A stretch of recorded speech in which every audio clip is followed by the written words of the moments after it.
Am I the a-hole for refusing to meet my mom after she went no contact with me for over a decade? So, a little background. I'm 35 male and my parents divorced when I was 17. My dad struggled with alcohol and drug addiction, and my mom eventually left him, which I totally understood and supported. Living with him was impossible. He wasn't violent but verbally abusive, and he spent all our money on his habits. That was the last straw for my mom. After the divorce, my dad spiraled. He nearly overdosed and ended up in the ICU. I was living with my mom at a time, but I was scared that my dad would die, so I moved back with him and my uncle's family. My mom was disappointed, but let me make my choice.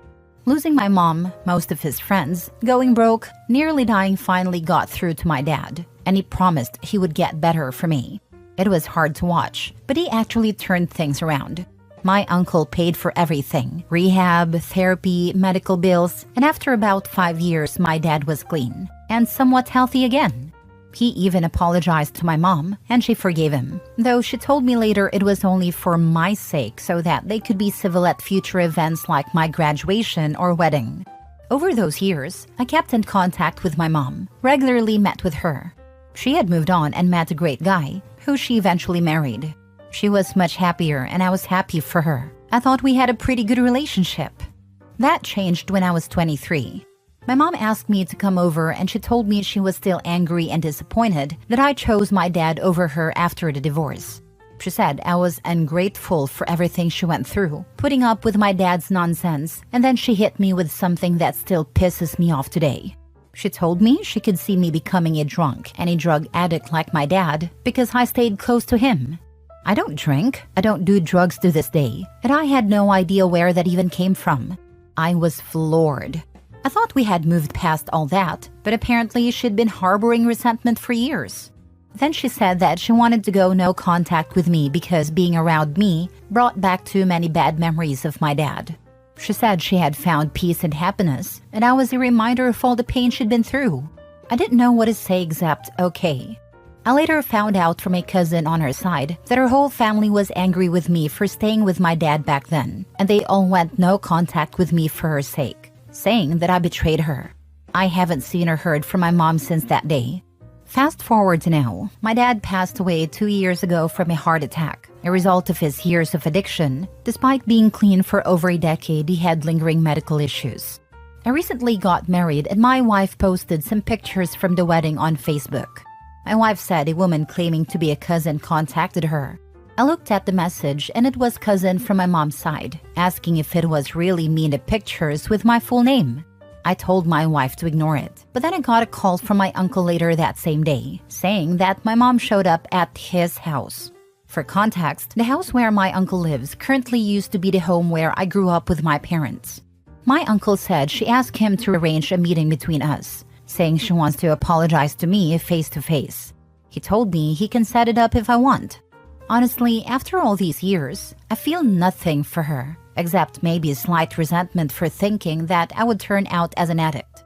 I was going to say no right away, but my wife thinks that's a crappy thing to do and I should at least hear her out, let her apologize, and then go back to never seeing her again if I want. She says despite what she did shield me from most of Dad's addictions growing up. Now I'm having second thoughts. Am I the a-hole if I refuse to meet her? Not the a-hole, but I am wondering if you are an only child. Her reasoning might be that since you got married, you might also be having kids, and she wants to be a grandmother. You have to think about what her ulterior motive might be, and this is what I come up with. One of my reasonings is also this. She never cared before. That cousin probably told her about the wedding pictures.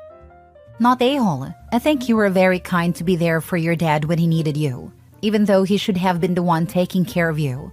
It was really cruel of your mom to punish you for that kindness, and whether or not you want to hear her out is your decision. I do like your wife's attitude, that you can hear your mom out and then decide if you want to forgive her or not. But what your mom did was horrible, and it would be understandable if you didn't want to talk to her. I agree with everything, except your take on the wife's attitude. I think she's pushing her own feelings, not supporting Opie with this. He doesn't owe his mother hearing her out, just so she feels less guilty. My wife is just looking out for me, so that I don't have any regrets. I know she will fully support me if I say I do not want to meet her. Next story. Am I the a-hole for waiting to divorce my wife until it was a good time for me? My ex-wife and I were married for over 20 years and have 2 children together, 22 male and 20 female. For most of my marriage, things were pretty balanced. We both shared housework and childcare responsibilities. We were each stay-at-home parents for over a year after each child, her with our son and me with our son and daughter. We always had agreements in how we wanted to divide work and generally had decent communication. This changed when my oldest went to high school. My wife got a new job that was both very demanding on her time and was 50% travel. This meant that I had to handle everything about 2 weeks per month. And when she was home, she wasn't holding up her side of the work with agreements. I did my best to be accommodating, and we worked through redistributing chores/housework a few times to make it fit her schedule better. But a lot of the work just kept falling to me. When the pandemic happened, things got worse, but I tried to just suck it up because I know the lockdowns were temporary. Finally, when things opened back up, things continued to decline and I asked to go to counseling. She missed a lot of our meetings and just didn't commit to it. At this point, I decided that I wanted a divorce. Unfortunately, it was a really tough time for the family. My son was getting ready for college in person after his freshman year being remote, which was both financial and logistical challenge. At the same time, my daughter was also having some issues with depression, and I had become her main support person, with my wife gone half the time. I made a decision to wait until my daughter was in a better mental state and our family was in a financial stable place before I filed for divorce. I did my best to continue to contribute and was essentially a single parent for 3 years. On a few occasions, I brought up counseling again, but my wife said things were good and we wouldn't go. We pretty much weren't intimate for that period of time, and there was one summer where she essentially moved to North Carolina for 6 weeks for work. She came home on some weekends. Last year, after my daughter started sophomore year of college and she was in a better place mentally and emotionally, I sold off some of my stock investments to create a trust for my kids to ensure college was covered. Then I filed for divorce. At first, my wife was really mad. Then she left to live in North Carolina again. When she came back 4 weeks later, she said she wanted to work through it. But I told her I had made a decision to leave years ago and wasn't interested. We eventually worked through mediation and got an amicable divorce. My kids live with me now and support me, but all of my in-laws and even most of my family outside of my sister think I'm a-hole. They believe I should have forced the issue more when we started counseling and either divorced or made it clearer to my wife how important counseling was to me. They've called me selfish, and some of my in-laws are refusing to interact with my kids when they're at my house. For example, my daughter FaceTimed her grandmother once this summer, and she hung up once she saw that my daughter was at my house. They also created a bit of a scene at my son's graduation in the spring, refusing to acknowledge me and demanding that my son choose to celebrate with them or me rather than having dinner together as a group. I encouraged my son to go with them and we had our own celebration later, but something happened at the dinner and my son has lived with me and been almost no contact with them since. I honestly feel like I did what was best for my kids, but now it feels like their mom's family's punishing them, and I feel like a terrible father. I admit that it might have been more mature to address the issue head-on with my relationship with my ex, but I felt that it was about more than just the two of us. Frankly, I feel like my lack of backbone years ago has made this divorce worse for my kids, but I also believe that if I had to do it again, I would still prioritize my kids over my own feelings and make the same choice. Am I the a-hole? Now for the top comments. Not the a-hole, you did your best for your kids. His titles should be changed to, until it was good for me and my kids. Both Opie and his ex check out years before. Family are mental for being so childish around Opie. The kids clearly know who are the unreasonable ones, given Son has already cut them off. Opie shouldn't worry about the trash taking itself out. Be thankful. Not the a-hole. Oh no! You wanted your daughter and family to be in a stable place before you left someone who didn't try at all? The horror. If they wanted to be petty, they can be. I understand feeling guilty, but you can't take on responsibility for the actions of others when you tried your best. Staying for an extra 3 years gave everyone the best outcome. And it's not like you didn't push for reconciliation. Your wife dropped the ball massively and just went, Your kids support you and their opinions are really the only ones that count. The apple didn't fall from the tree as far as the ex is concerned. They're all a selfish, irresponsible bunch, unwilling to take any responsibility, and quick to blame others, and having that excuse them from any consequences. Seems the kids made their choice, and they sided with a parent that was always there for them, and doing everything they could to preserve a relationship with the other side of the family. Unless Opie has no faith in his kids, he should trust their judgment a bit here, and actually let himself be selfish for once, and feel vindicated by their actions. Of course, the in-laws are gonna bark and piss and moan because their golden angel got blindsided by a divorce. A separation she cemented when she told you, "No, I'm not going to counseling with you."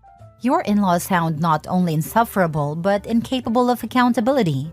It may be too much effort to explain to her a-hole family that you tried for years to fix the marriage, but she was too busy, somewhere else. Not a-hole for doing what's right for your children. It sucks the in-laws are being horrible to them, but hopefully they'll develop new relationships and bonds with other people who aren't incapable of empathy or rational conversations surrounding major life events. Last story. Am I the a-hole for telling my dad to cherish his other son because he's the only one he has left? Made this account a few days ago. Debated on actually posting about this because it's stupid, but here I am. So I'm 17 male and I'm graduating high school this year. My parents divorced when I was like just shy of 2. Long time ago.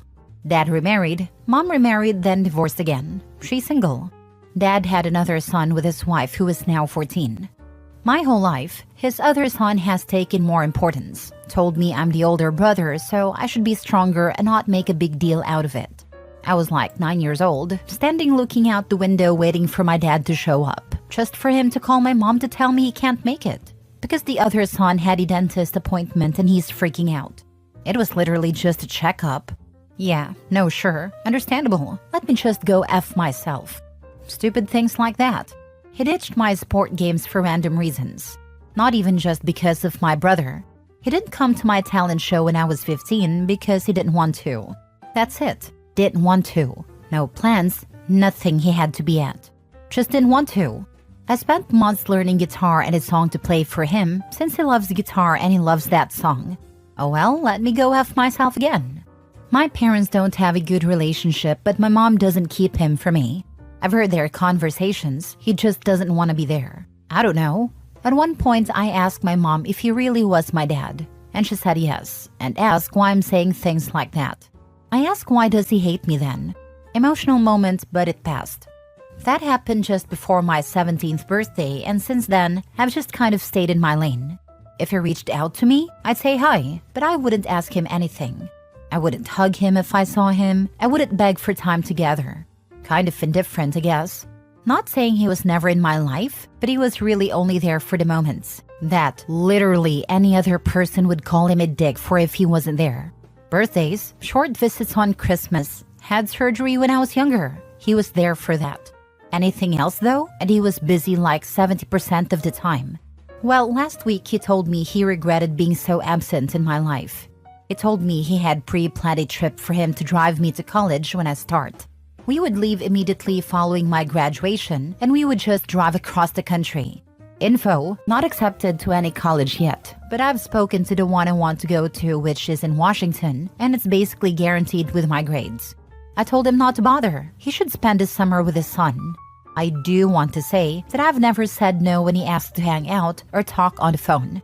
I always said yes even when I didn't want to, just to keep the peace and not cause issues. As far as I'm concerned, though, I don't have a dad. I have a mother and a man who occasionally spares time for his other kid. He didn't like my reply and said I'm his son too. Lol, not gonna lie, I laughed and asked since when. We kind of fought after that and didn't end on a good vibe.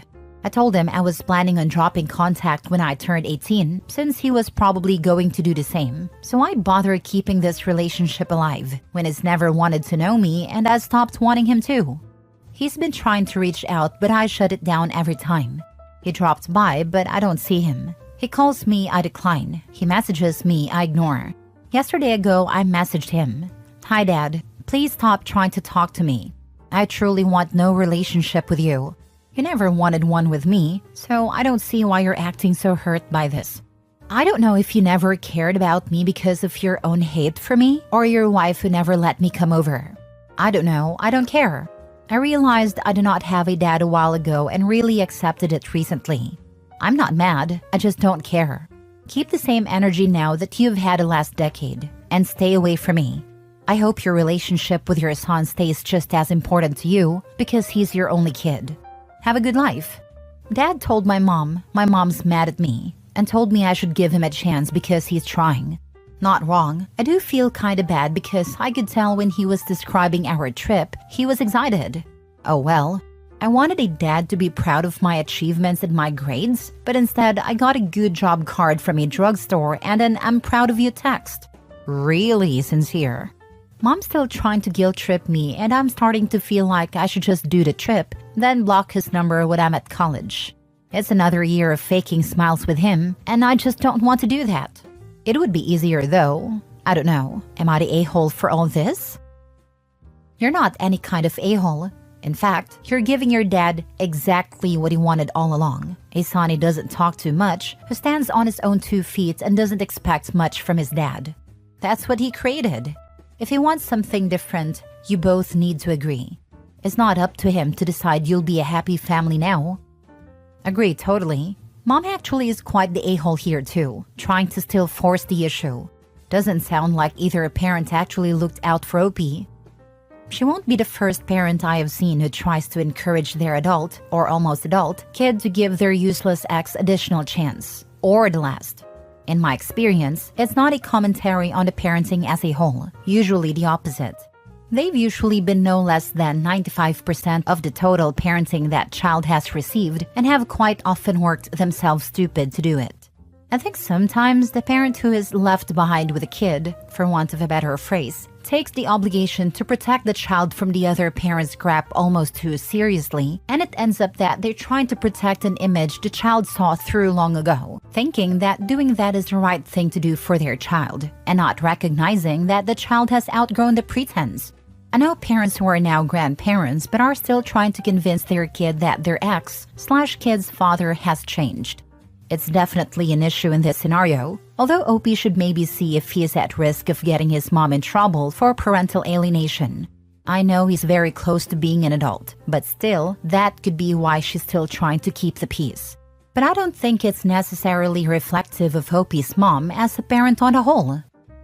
Not the a-hole, not even close. I would probably do the same thing. He was an absent, crappy father. He doesn't get to decide to have a relationship with you now. You don't owe him anything. Protect your peace. Maybe someday you'll choose to forgive him, maybe not. But it's your choice, not his.